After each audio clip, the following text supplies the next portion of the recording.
દેવજી મહારાજ પૂર્વ જન્મની અંદર શુકનું સ્વરૂપ હતું. શુક એટલે પોપટ. એક દિવસ નારદજી ફરતા ફરતા ફરતા કૈલાસમાં પહોંચ્યા. કૈલાસમાં પહોંચ્યા ને એટલે માં પાર્વતીને મળ્યા કે માં, તમને ખબર છે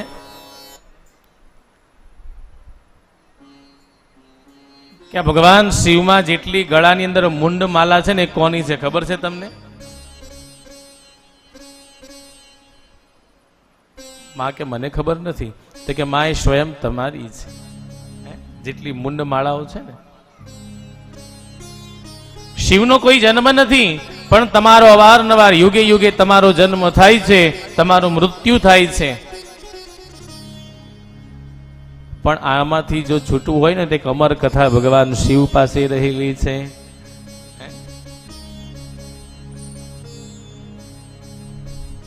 એ તમે સાંભળો એટલે આ ફરીથી આ જન્મ મરણના જંજાળમાં રહેવાતું નથી, અમર થઈ જવાય. અમર કથા જેને કીધી. આ ભાગવતજી અમર કથા જશે.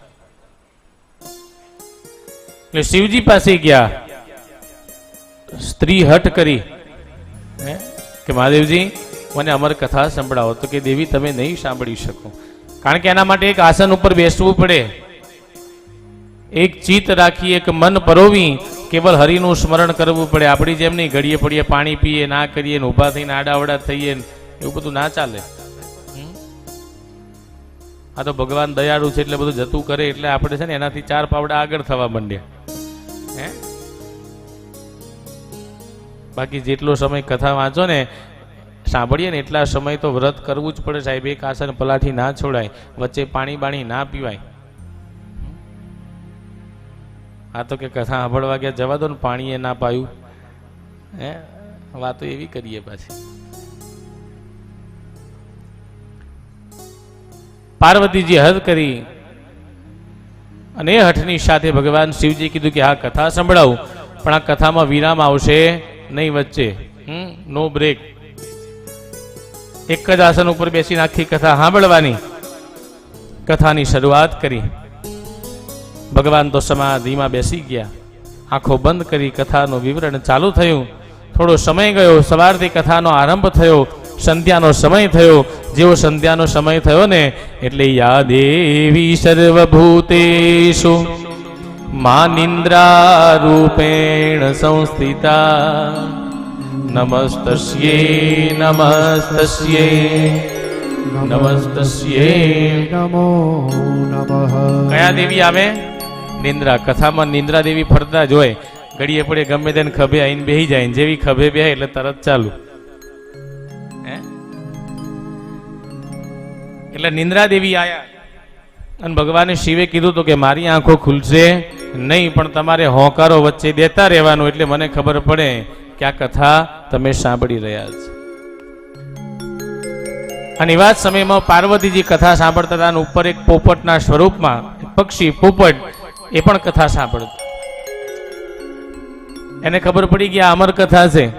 માં પાર્વતી તો સુઈ ગયા. આખી કથા પૂરી થઈ, હુંકારો એ પોપટ ભણતો હતો. ભગવાને જેવી કથા પૂરી થઈને આંખો ખોલી ત્યાં તો જોયું તો માં પાર્વતી શયન ખંડની અંદર. શિવે વિચાર કર્યો તો આ અમર કથા સાંભળી કોણે? આ હુંકારો વચ્ચે ભણતું હતું કોણ? કોણ છે મારા જ્ઞાનને ચોરનાર? જ્યાં આવી વાત ભગવાન શિવે કરીને ત્યાં તો ઉપરથી પોપટનું પક્ષી ઉડ્યું. ભગવાનને ખબર પડી. ભગવાન એની પાછળ, શિવ પાછળ, અને જેવા એ સુખ સ્વરૂપ જેવા વ્યાસજીના ઘરની નજીક પહોંચ્યા ને તો ત્યાં વ્યાસજીના પુત્ર, જેમના પત્ની હતા અરણી દેવી, અને બગાસું ખાવા ગયા ને ત્યાં ભગવાને સુખદેવજી મહારાજે સૂક્ષ્મ સ્વરૂપ લઈને એમના ગર્ભની અંદર બેસી ગયા.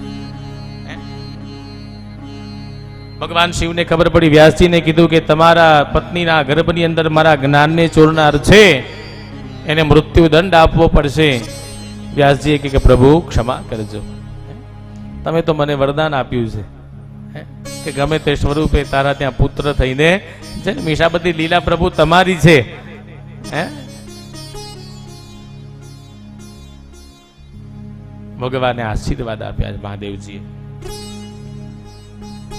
ગર્ભની અંદર 1 વર્ષ પૂર્ણ થયું, 2 વર્ષ, 3 વર્ષ, પણ સુખદેવજી જન્મ લેતા નથી. કારણ કે જેને જગતનું બધું જ જ્ઞાન મળી ગયેલું, કારણ કે એમને ખબર પડી ગઈ કે હવે આમાં પડાય એવું નથી. કારણ કે બહાર આવીશું એટલે પાછી માયા જાગશે. માયા જાગશે એટલે બધું ભૂલાઈ જશે.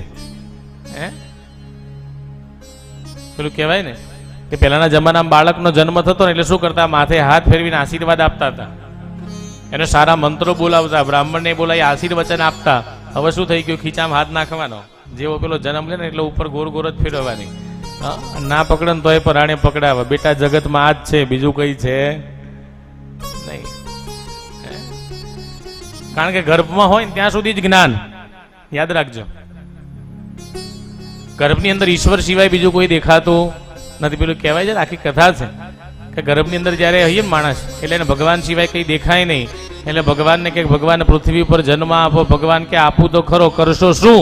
તો કે રોજ ભક્તિ કરીશ, રોજ તમારું ભજન કરીશ, જેટલું કમાઈ એમાં 10મો ભાગ તમને અર્પણ કરીશ. અને જેવો જન્મ થાય એટલે ભગવાનને રડતા રડતા કહી દે, ભગવાન હું આ અને તું ત્યાં થાય એ કરી લેજો, મળીશું આવતા ભાવમાં.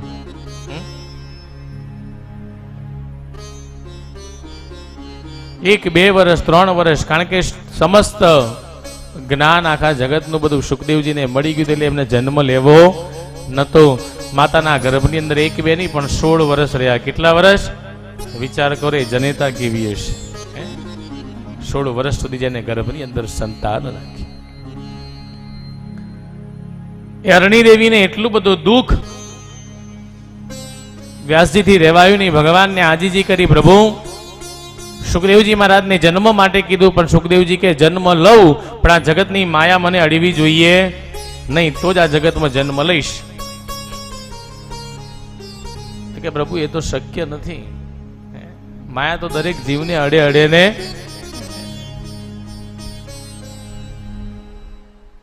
ભગવાનને પ્રાર્થના કરી, વિષ્ણુ ભગવાનને કીધું, પ્રભુ મારા પર કૃપા કરો, મારી પત્ની અરણી દેવીને ખૂબ જ દુઃખ છે, એમના ગર્ભની અંદર શિશુ જે સુખદેવજી મહારાજ છે 16 વર્ષ સુધી ગર્ભમાં છે, પણ ભગવાન એ જન્મ લેવા માંગતા નથી જ્યાં સુધી માયા છે. ભગવાન કે માયા તો એમ લઈ ના શકાય, પણ કહેવાય ને ભક્તની જીદ હોય ને ઈશ્વરે પૂરી પાડવી પડે ને પડે. એટલે ભગવાન તૈયાર થયા કે જાઓ આ જગતમાં ક્ષણ માત્ર, કેટલી ક્ષણ માત્ર હું માયા લઈશ ત્યાં સુધી સુખદેવજી મહારાજનો જન્મ થઈ જશે. અને ભગવાને ક્ષણ માત્ર જ્યારે માયા ભગવાને જગતમાંથી હરણ કરીને ત્યારે સુખદેવજી મહારાજનો જન્મ થયો. બોલીએ શ્રી સુખદેવજી મહારાજ કી જય.